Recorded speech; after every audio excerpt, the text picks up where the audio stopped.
안녕하세요. 올해 83세 순환기내과 박사 김병호입니다. 43년간 진료실을 지켜오면서 수많은 환자분들을 만났습니다. 처음 의사가 되었을 때는 젊은 혈기로 모든 병을 다 고칠 수 있다고 생각했었죠. 하지만 세월이 흐르면서 깨달았습니다. 병을 고치는 것보다 더 중요한 것은 병이 생기지 않게 예방하는 것이라는 걸 말입니다. 특히 60대, 70대, 80대 어르신들을 진료하면서 느낀 점이 있습니다. 작은 증상 하나하나가 모두 몸이 보내는 신호라는 것입니다. 그 신호를 무시하고 넘어가면 나중에 큰 병으로 돌아오더군요. 요즘 저는 병원에서의 진료보다는 건강한 삶을 살아가는 방법을 더 많은 분들께 전해드리고 싶어서 이런 영상을 만들고 있습니다. 제가 직접 겪었던 경험과 43년간 쌓아온 의학 지식을 바탕으로 어르신들이 집에서도 쉽게 실천할 수 있는 건강법을 알려드리고 있습니다. 오늘 이야기할 주제는 많은 어르신들이 밤마다 겪고 계시는 다리쥐에 관한 것입니다. 한밤중에 갑자기 종아리가 뒤틀리면서 오는 그 극심한 통증, 경험해 보지 않은 분은 모르실 겁니다. 저 역시 70대 중반부터 이 고통을 직접 겪었습니다. 하지만 지금은 단 3초의 지압만으로도 그 통증을 즉시 해결할 수 있는 방법을 알고 있습니다. 이 방법을 알게 된 후로는 밤에 다리쥐 때문에 잠에서 깨는 일이 거의 없어졌죠. 오늘 이 영상을 끝까지 보시면 여러분도 이 간단하면서도 효과적인 방법을 배우실 수 있을 겁니다. 저도 처음에는 다리에 쥐가 나는 것을 단순히 나이 탓이라고 생각했습니다. 75세가 되던 해 겨울부터였죠. 한밤중에 갑자기 종아리 근육이 돌처럼 굳어지면서 극심한 통증이 몰려왔습니다. 처음엔 일주일에 한두 번 정도였는데 점점 빈도가 늘어나더군요. 특히 추운 날씨에는 거의 매일 밤 쥐가 났습니다. 종아리뿐만 아니라 발가락, 심지어 허벅지까지 쥐가 나는 날도 있었어요. 가장 괴로웠던 것은 잠을 제대로 잘 수 없다는 점이었습니다. 쥐가 날까봐 무서워서 다리를 구부리고 자거나 아예 의자에 앉아서 잠드는 날도 많았죠. 아내가 걱정해서 병원에 가보라고 했지만 의사인 제가 뭘 모르겠냐며 버텼습니다. 그러던 어느 날 밤 평소보다 더 심한 쥐가 났습니다. 종아리 근육이 완전히 뒤틀리면서 발끝까지 저릿해지고 식은땀이 흘렀어요. 그때 처음으로 생각했습니다. 이게 단순한 노화 현상이 아닐 수도 있겠구나 하고 말이죠. 다음 날 바로 혈액 검사를 해봤더니 마그네슘과 칼륨 수치가 정상보다 낮았습니다. 또한 하지혈관 초음파 검사에서는 혈류 속도가 예전보다 많이 느려진 것이 확인되었어요. 그제서야 다리 쥐가 단순한 근육 경련이 아니라 몸 전체의 균형이 깨어진 결과라는 것을 깨달았습니다. 혹시 여러분도 밤마다 다리 쥐 때문에 잠을 설치고 계시지는 않나요? 그렇다면 오늘 제가 들려드릴 이야기가 분명 도움이 될 것입니다. 제가 다리 쥐를 완전히 극복할 수 있었던 것은 뜻밖의 계기 때문이었습니다. 당시 저를 찾아온 환자 중에 이순례님이라는 88세 할머니가 계셨어요. 순례 할머니는 관절염으로 오랫동안 고생하고 계셨는데 한방 치료도 병행하고 계셨습니다. 어느 날 순례 할머니가 진료를 받으러 오셨는데 제가 다리를 절뚝거리는 모습을 보시더니 물어보시더군요. 선생님, 혹시 밤에 다리에 쥐 나시나요? 라고 말이죠. 그래서 저도 솔직하게 털어놨습니다. 그러자 순례 할머니가 이런 말씀을 하시더군요. 저도 예전에 그랬는데 한의원에서 배운 지압법으로 완전히 나았어요. 승산혈이라고 하는데 종아리 뒤쪽에 있는 혈자리를 3초만 눌러주면 바로 효과가 있답니다. 처음엔 반신반의했습니다. 의학적으로 근거가 있을까 싶었거든요. 하지만 그날 밤 또다시 쥐가 났을 때 순례 할머니가 알려준 대로 해봤습니다. 종아리 뒤쪽 까치발을 들었을 때 움푹 들어가는 부분을 엄지손가락으로 꾹 눌렀어요. 정말 신기했습니다. 3초도 안 되어서 그렇게 아프던 쥐가 사라지더군요. 처음엔 우연의 일치라고 생각했는데 그 이후로 쥐가 날 때마다 이 방법을 써봤더니 매번 효과가 있었어요. 궁금해서 관련 논문들을 찾아봤습니다. 승산혈은 실제로 한의학에서 하지순환 장애와 근육 경련을 치료하는 데 사용되는 혈자리였고 현대의학적으로도 이 부위를 자극하면 혈류가 개선되고 근육 긴장이 완화된다는 연구 결과들이 있더군요. 이 경험을 통해 깨달았습니다. 동서양 의학이 따로 있는 게 아니라 사람의 몸을 건강하게 만드는 모든 방법이 다 소중하다는 것을 말이죠.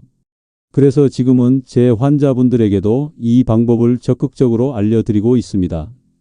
여러분도 이 영상을 끝까지 보시면서 제가 직접 경험하고 확인한 이 효과적인 방법들을 배워가시기 바랍니다. 그리고 혹시 이 영상이 도움이 되신다면 구독과 좋아요도 부탁드립니다. 더 많은 어르신들께 이런 유용한 정보를 전해드릴 수 있도록 말이죠.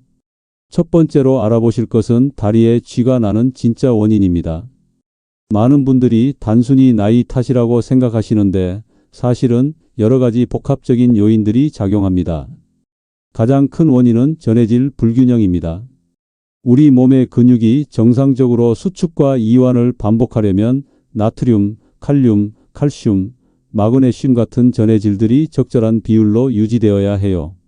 그런데 나이가 들면서 신장 기능이 떨어지고 약물 복용이나 식습관 변화로 인해 이 균형이 깨지기 쉽습니다. 두 번째는 혈액순환 장애입니다. 70대 이후에는 혈관 탄력성이 떨어지고 혈류량도 감소해요. 특히 다리는 심장에서 가장 멀리 떨어져 있어서 혈액순환이 원활하지 않으면 근육의 산소와 영양분 공급이 부족해집니다. 이런 상태에서는 조금만 무리해도 근육 경련이 일어나기 쉽죠. 세 번째는 수분 부족입니다. 나이가 들면 갈증을 잘 느끼지 못하게 되어서 자연스럽게 수분 섭취량이 줄어들어요. 몸속 수분이 부족하면 혈액이 끈적해지고 근육도 경직되기 쉽습니다. 제가 진료했던 박정식님이라는 79세 환자분의 사례를 말씀드리겠습니다. 정식 선생님은 매일 밤 새벽 2시경이면 어김없이 종아리 쥐 때문에 잠에서 깨셨어요. 워낙 규칙적으로 일어나서 처음엔 농담 삼아 몸에 시계가 있나 봅니다 라고 했을 정도였죠. 자세히 문진해 보니 정식 선생님은 고혈압약과 이뇨제를 복용하고 계셨는데 이뇨제 때문에 칼륨이 많이 빠져나가고 있었어요. 또한 평소 물을 잘 안 드시는 편이었고 저녁 식사도 거의 국물 없이 드시고 계셨습니다. 혈액 검사 결과 역시 예상대로 칼륨과 마그네슘 수치가 정상보다 낮았고 탈수 상태를 나타내는 지표들도 높게 나왔어요. 그래서 약물 조정과 함께 수분 섭취량을 늘리고 칼륨이 풍부한 음식들을 드시도록 권했습니다. 바나나, 감자, 시금치 같은 채소들을 꾸준히 드시고 하루에 물을 1리터 500 정도씩 조금씩 나누어 마시도록 했어요. 또한 잠자리에 들기 2시간 전에는 가벼운 스트레칭을 하시도록 권했습니다. 3주 후 정식 선생님이 다시 오셨을 때 표정이 완전히 달라져 있더군요. 선생님, 벌써 일주일째 쥐 안 나고 푹 자고 있어요. 이렇게 깊이 잠든 게 언제인지 모르겠습니다 라고 하시면서 정말 기뻐하시더라고요. 이처럼 다리 쥐는 단순한 증상 같아 보이지만 우리 몸의 전체적인 균형 상태를 알려주는 중요한 신호입니다. 그냥 참고 넘어가지 마시고 근본 원인을 찾아서 해결하시는 것이 중요해요. 특히 주목하실 점은 다리 쥐가 반복될 때입니다. 일주일에 3번 이상 반복된다면 단순한 일시적 현상이 아닐 가능성이 높아요. 이런 경우에는 혈액 검사를 통해 전해질 수치를 확인해 보시는 것을 권합니다. 제 경험상 마그네슘 부족이 가장 흔한 원인 중 하나였거든요. 또한 복용 중인 약물도 점검해 보세요. 고혈압약 중에서도 이뇨제 계열은 칼륨을 배출시키는 작용이 있어서 다리 쥐의 원인이 될 수 있습니다. 혈당 조절제나 콜레스테롤 약물도 마찬가지예요. 이런 약들을 드시고 계신다면 담당 의사와 상의해서 전해질 보충제를 함께 복용하는 것도 좋은 방법입니다. 혹시 여러분도 평소에 물을 잘 안 드시거나 짠 음식을 자주 드시지는 않나요? 이런 작은 습관들이 모여서 다리 쥐라는 결과로 나타날 수 있습니다. 두 번째로 알려드릴 것은 제가 직접 경험하고 확인한 3초 승산혈 지압법입니다. 이 방법은 정말 간단하면서도 효과가 뛰어납니다. 승산혈은 종아리 뒤쪽, 정확히는 비복근과 가자미근이 만나는 지점에 위치한 혈자리예요. 까치발을 들었을 때 종아리 뒤쪽이 움푹 들어가는 부분이 바로 그곳입니다. 한의학에서는 이 혈자리가 다리 혈액순환을 담당하는 중요한 지점이라고 보고 있어요. 현대의학적으로 살펴보면 이 부위에는 비복근 신경과 후경골 신경이 지나가고 비복 정맥과 소복제 정맥이 합쳐지는 지점이기도 합니다. 따라서 이곳을 자극하면 신경 전달이 활성화되고 혈액순환도 개선되는 것이죠. 지압하는 방법은 아주 간단합니다. 먼저 승산혈의 위치를 정확히 찾아야 해요. 의자에 앉아서 한쪽 다리를 반대편 무릎 위에 올려놓으세요. 그 다음 까치발을 드는 것처럼 발끝을 위로 올리면 종아리 뒤쪽이 움푹 들어가는 부분이 보일 겁니다. 그 지점을 엄지손가락으로 찾아서 천천히 압력을 가하세요. 처음에는 살짝 아픈 느낌이 들 수 있지만 너무 세게 누르지는 마세요. 숨을 천천히 내쉬면서 3초간 꾹 눌러준 다음 서서히 힘을 빼세요. 이때 중요한 것은 호흡입니다. 누를 때 숨을 내쉬고 뗄 때 숨을 들이쉬는 것을 반복하면 근육 이완 효과가 더 커져요. 양쪽 다리를 번갈아 가면서 각각 3번씩 해주시면 됩니다. 제가 치료했던 환자 중에 김영자님이라는 74세 할머니가 계셨어요. 영자 할머니는 밤에 다리 쥐 때문에 거의 매일 2시간씩 잠을 설치고 계셨습니다. 워낙 자주 일어나다 보니 낮에도 피곤해서 일상생활에 지장이 많았어요. 처음 이 지압법을 알려드렸을 때는 반신반의하시더군요. 이런 간단한 방법으로 정말 효과가 있을까요? 라고 하시면서 말이에요. 하지만 그날 밤부터 바로 적용해 보시겠다고 하시더라고요. 일주일 후 영자 할머니가 오셨는데 표정이 완전히 달라져 있었어요. 선생님, 정말 신기해요. 쥐가 나려고 할 때 그 자리를 누르니까 바로 없어져 버리더라고요. 이제는 쥐 날까봐 무서워하지 않고 잠들 수 있어요. 라고 하시면서 정말 고마워하시더군요. 더 놀라운 것은 3주 후였습니다. 영자 할머니가 요즘은 쥐가 아예 안 나요. 매일 잠자기 전에 그 자리를 눌러주는데 예방 효과도 있는 것 같아요. 라고 말씀하시더라고요. 실제로 승산혈을 정기적으로 자극하면 해당 부위의 혈액순환이 개선되어서 근육 경련 자체를 예방하는 효과도 있어요. 그래서 저는 환자분들께 쥐가 날 때만 하지 마시고 평소에도 하루 한두 번씩 해보시라고 권하고 있습니다. 최근에 한 연구에서는 승산혈 지압을 3주간 꾸준히 한 그룹이 그렇지 않은 그룹에 비해 하지 혈류 속도가 15% 이상 개선되었다는 결과도 나왔어요. 이는 단순히 통증 완화를 넘어서서 근본적인 혈액순환 개선 효과가 있다는 것을 의미합니다. 또 하나 중요한 팁을 드리자면 지압할 때 방향도 신경 써야 해요. 단순히 누르기만 하지 마시고 심장 방향으로 살짝 밀어 올리듯이 압력을 가하시면 정맥 환류에도 도움이 됩니다. 이런 작은 차이가 효과를 더욱 크게 만들어요. 지압할 때 주의하실 점이 몇 가지 있어요.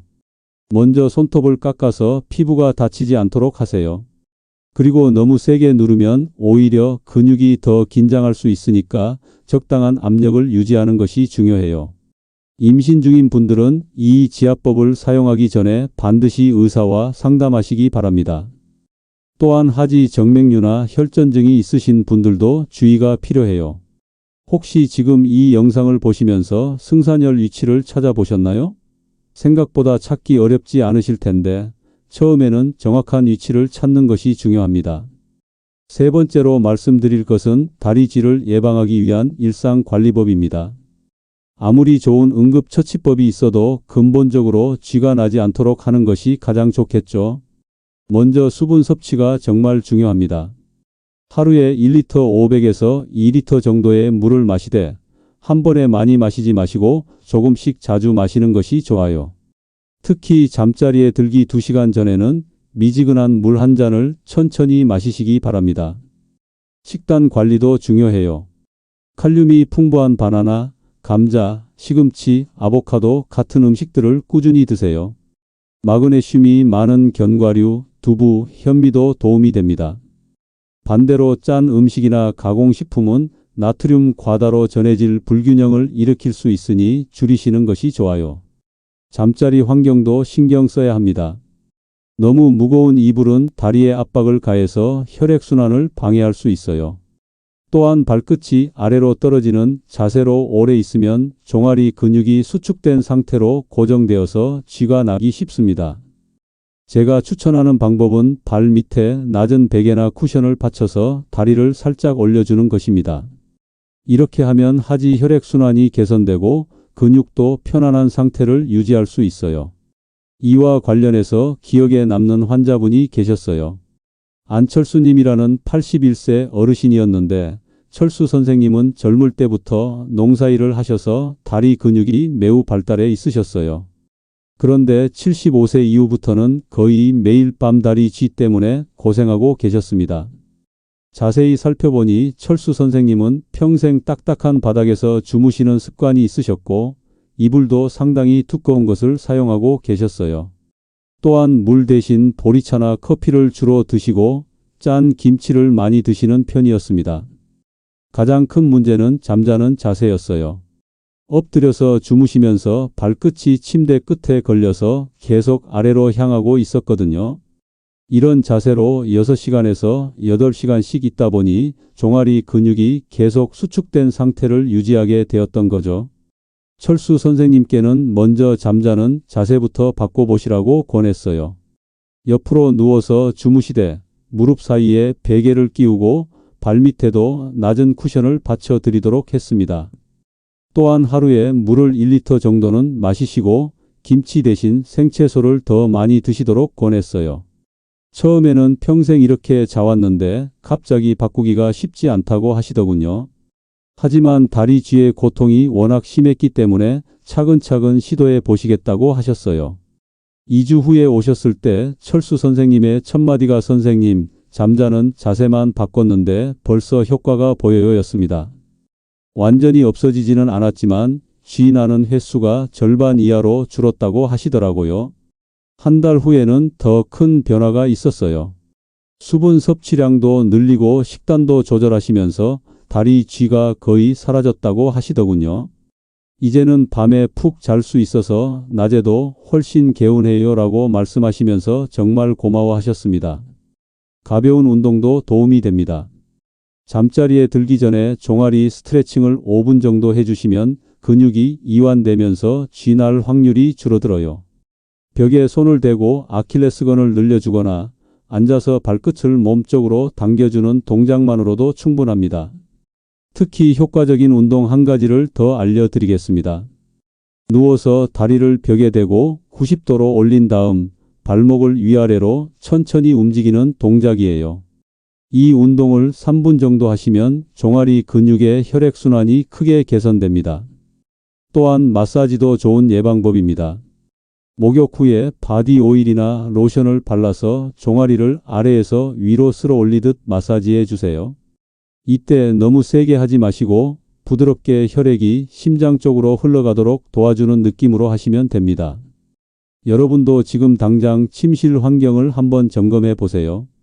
혹시 너무 무거운 이불을 덮고 계시거나 발이 불편한 자세로 되어 있지는 않나요? 오늘 제가 43년간의 의사 경험과 개인적인 경험을 바탕으로 다리 쥐에 대한 이야기를 들려드렸습니다. 단 3초의 승산혈 지압만으로도 그 괴로운 통증에서 벗어날 수 있다는 것을 직접 경험했고 많은 환자분들께도 확인받았습니다. 지금까지 말씀드린 내용을 한 번 더 정리해 보겠습니다. 먼저 다리 쥐가 나는 진짜 원인부터 다시 생각해 보세요. 단순히 나이 탓이 아니라 전해질 불균형, 혈액순환 장애, 수분 부족이 주된 원인이라는 점을 기억하시기 바랍니다. 특히 일주일에 3번 이상 반복된다면 혈액 검사를 통해 마그네슘과 칼륨 수치를 확인해 보시는 것을 권합니다. 두 번째로 알려드린 3초 승산혈 지압법을 다시 한번 확인해 보세요. 종아리 뒤쪽 까치발 들었을 때 움푹 들어가는 부분이 바로 승산혈입니다.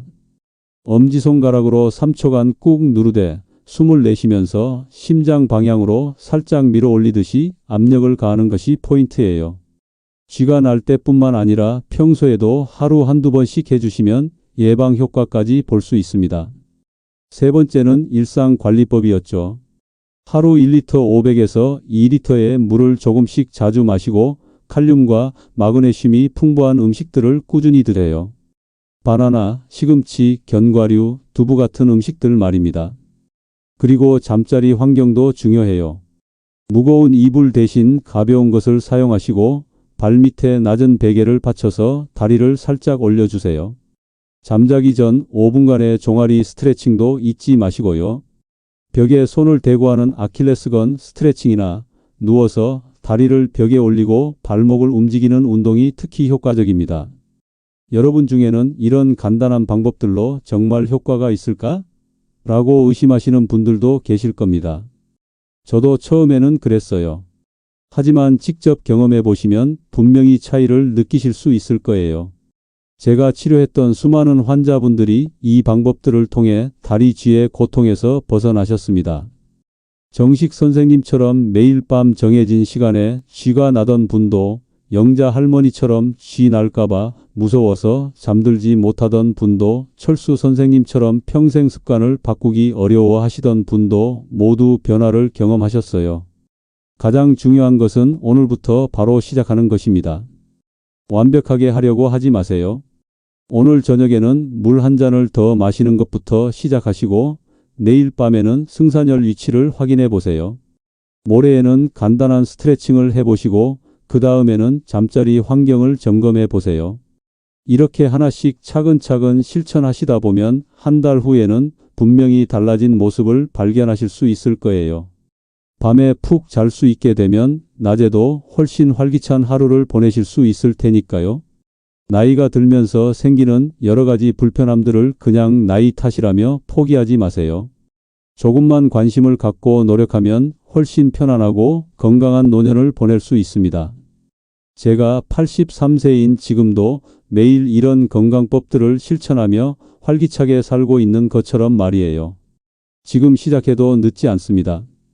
아니, 지금이야말로 가장 좋은 시작 시점입니다.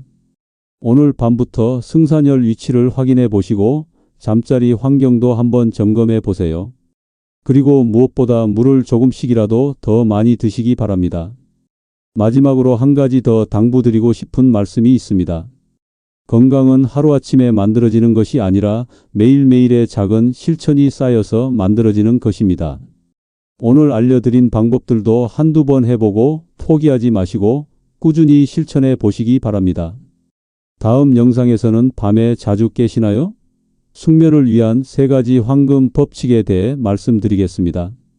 좋은 잠이야말로 건강한 삶의 기초가 되니까요.